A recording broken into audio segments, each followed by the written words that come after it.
YouTube চ্যানেলের profile picture দিয়ে আজকে আমরা একটি ইন্ট্রো তৈরি করব, যেটি ইউটিউব চ্যানেলে ভিডিওর লাস্টে প্লে করা হয়। চলুন আমরা এখন ক্যাপকাটে যাব। এখান থেকে একটি পিক সিলেক্ট করব। পিকটি সিলেক্ট করছি। এখন আমরা টাইটেল নামটি লিখব সুন্দর করে। ইউটিউব চ্যানেলের যে নামটি লিখব, নামটি সুন্দর করে মাঝ বরাবর মিডিল পয়েন্টে রাখবো। এরপর ফন্টে যাব। ফন্টে যে আমরা ওখান থেকে বিভিন্ন কালার আছে, স্টাইলে কালার আছে, কালারগুলো আমরা যার যেটা পছন্দ হয় সে সেটা দিয়ে নিবা। এখানে স্পেস আছে, স্পেসটা দিয়ে নিবা যেটুকু ভালো লাগে আর কি।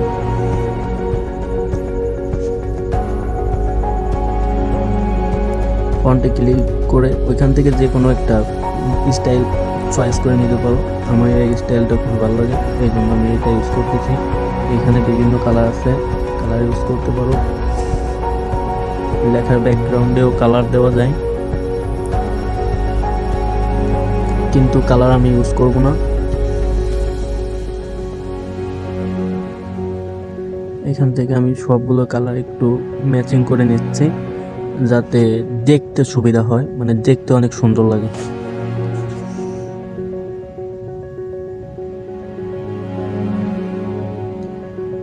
সুন্দর করে সোজা করে সবার এই জিনিসটা একটু খেয়াল করে পাতায় নেবা যাতে সুন্দর হয়।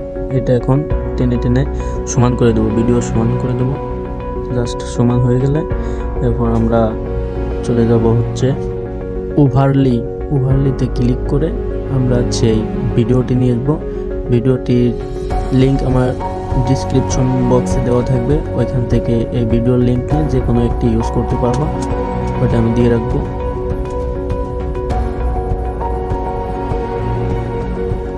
আমরা ক্রোম কিতে যেয়ে এখান থেকে কালার সিলেক্ট করব। কালার সিলেক্ট করে জাস্ট এটা 100 করে দেবো।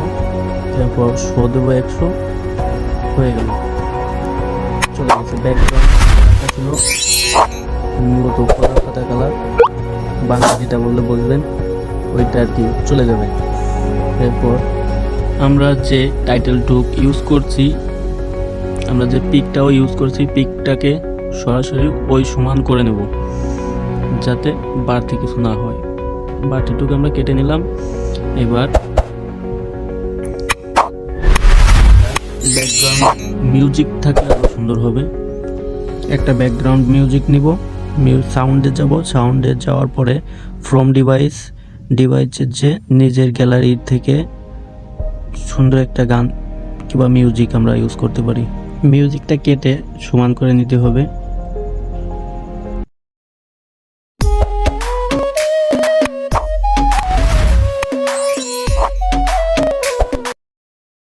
হয়ে গেল আমাদের ইন্ট্রো বানানো, ছোট্ট একটি সিম্পল কাজ। জাস্ট একবার করলে এরপর থেকে সহজ।